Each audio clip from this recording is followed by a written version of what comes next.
Park, and this is my lovely friend Jenna Robino. We have been friends for at least a year. Well, actually, almost two. Oh yeah, that's right. We took a Brooke and Mary commercial class about 2 years ago. That's right. And we have been friends ever since. And she is a hustler just like me. And I just admire her drive and her humor and her spirit. Yeah. Everything she said, and back. It was so fitting for us to get together today because, you know, we were like crossing paths and we wanted to like, you know, see each other and get Connect. some energy and stuff and refuel and things. But what I wanted to like, you know, talk about was our worst audition. Sometimes we, you know, just go in feeling terrible and we have a bad audition. Sometimes we go in feeling great and we still have a bad audition. But I just wanted to find out from you, because you know, she always books, always is booking. But right, You too. but still, sometimes we have a bad audition. So Yes. I wanted to find out about like what do you think was like your worst audition? Well, first of all, you know, for me, nothing's like bad. It's all an experience, a learning experience. But there's like ones that are like, ugh. This was a ugh. Okay. I got called in to be like a host for a casino. So I'd be like the representative, like the girl you see on the screen when you walk into this particular casino in Jersey. I don't know the name, I'm not gonna give it out. But it didn't feel like that was in my wheelhouse, it didn't feel in alignment with what I feel good with. But I went in anyway because you don't know. You gotta take these auditions. You don't know who you're gonna meet. Right. I met Natalie in the class. You don't know who you're gonna meet. So you have to say yes to things. Right. So I said yes to it, and I went to this like bumblefuck place in Queens. Can I say bumblefuck? Yeah, that's fine. Went to this place in Queens, which was very close to my house. I walk in, and it was just like being in an old doctor's office. Things were dusty. I got brought to this really strange room, sat down with this girl. She's like, do you need to go over the script? I'm like, well, I haven't even seen a script. Right. She's like, would you like to see it? And I saw it, and it was like so poorly written. I'm like, oh, well, I'm just an actor. I'm not a copywriter. So just be present, be positive. Just make a connection, whatever it is. And it was just about me selling all the games and stuff in the casino, and it just felt dirty. Okay. I don't know. I didn't like the vibe. I didn't like the copy. I was trying not to judge it. Right. But I went into the room. This man, him and I just weren't vibing. Got it. He was just kind of like And a that dirty. happens. He was like That a dirty old man. Oh. And you know what? I can move with all of them. Yeah. It doesn't matter what walk of life you are. Right. I can talk to You did. anybody. Yeah. And then we got going, and he's like, that's great, but I want you to be a little bit more enthusiastic about when you're talking about the games. And I felt like, oh my God, I cannot put so much sugar in my mouth. It just didn't feel right. Right. It didn't feel right. Right. So I would just say that wasn't like the worst, but that was like the most uncomfortable. Okay. Okay. I know it's not a great story. No, that's fine. That's fine. But you know, sometimes we feel like that. Yeah. Well, the one that I recently had was And I witnessed it. yeah, it was ugly. Where I went in and you sign in on the sheet, and you know, there's a whole lot of names on the sheet, so I flip over the page to sign at the top of the other page, and my name is the only name on that sheet. And so when I sign it, the camera person comes out and he looks at the page, and he's like, "Who did this?" Yeah. His And tone was real. I didn't say anything because I didn't know he was talking to me. And he's like, well, who is Natalie Tucker? And then as the way he gave it to me, I gave it back. Well, I am. Mm-hmm. And he was like, did you do this? No, I didn't do that. And he was like, well, you need to just sign this over because this sheet is wasted and we have to do another one. All right. But after that, I was so like, I don't know who you are, but, and I know I should have been professional, but by that time, the way he yelled at me, professional had gone out the window. Yeah. So yeah, then we get into the room, and because I had signed on the sheet, I forgot to sign on the computer.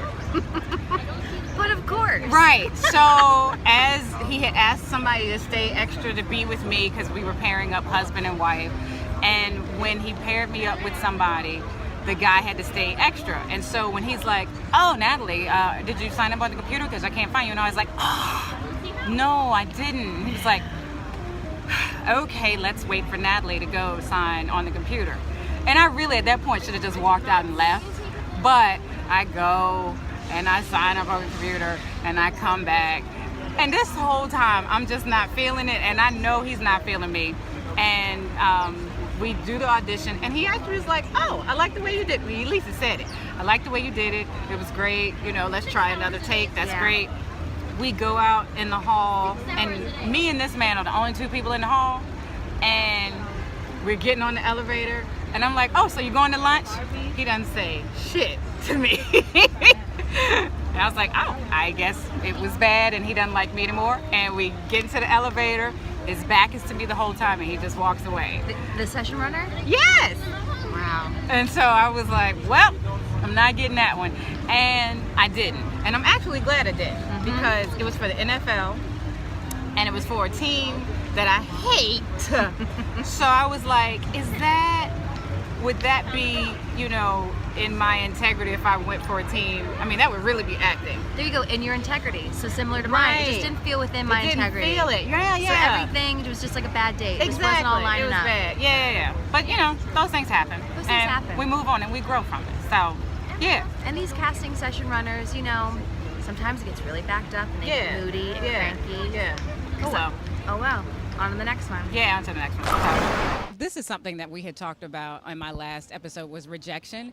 And I wanted to find out from you, how do you handle rejection? Because this is such the business where you get, you know, the door slammed in your face, or like I said before, you could look up on TV and hear the words that you just did in the, you know, audition, and somebody else got it. And you never know that you didn't get it until you see somebody else on TV or hear the voiceover as you're listening on the radio. So how do you handle all of this, you know, this business that we chose to be in?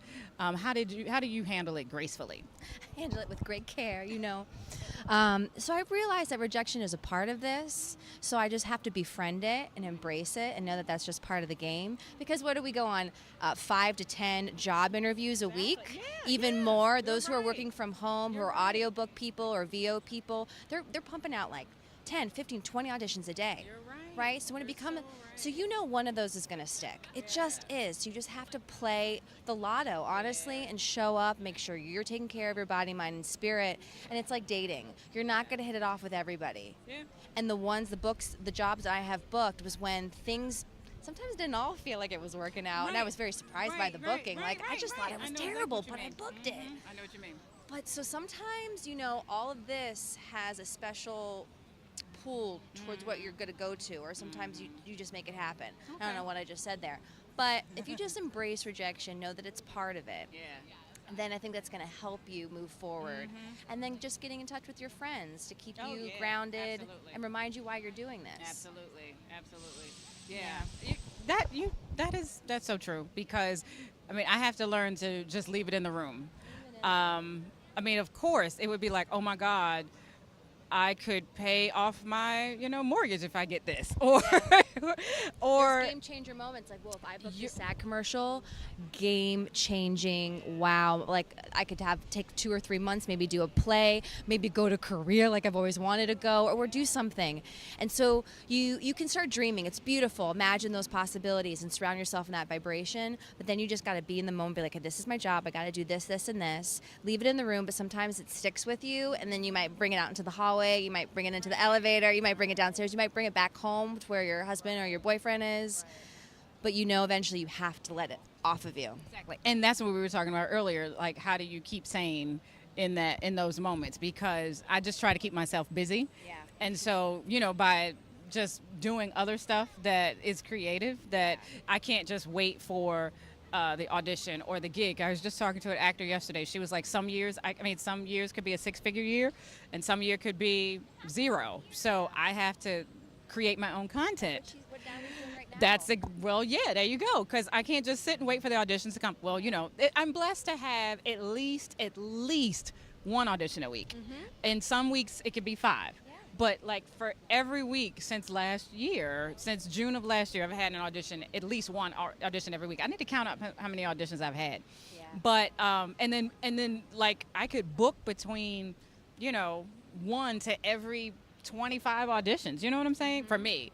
But for me, I'm okay with that, because in the meantime, I'm staying busy. I am creating my own content, and I'm trying to, you know, find other ways. That's right. Live a whole life. Don't just live your actor's life. You know, be a person, be a friend, be a daughter. go to that class you've been wanting to take. It only feeds the work. It makes you, I think, a more present person, a more interesting and dynamic person. I don't like being around people that just act. It's like that's all they do. I actually have, an aversion to that. That's not all I want to talk about, because I love commercial work because it's all about being a real person. I mean, if we hear be yourself, we hear it 1,000 times, just be yourself. So that means like getting in touch with who you are and what you stand for, and I don't eat McDonald's, but I'll take a McDonald's job. We can be so versatile, and we're entrepreneurs, we're creatives. I mean, it's a hard job, and some people are like, oh my God, you're so brave. But yeah, it takes guts to do this thing. Totally. So, but I'm happy to be doing it. I'm like the happiest I've ever been in my life. I don't know if I've said that to everybody, but I'm the happiest I've ever. I'm more fulfilled doing my own thing and designing my own life, and then on my own terms.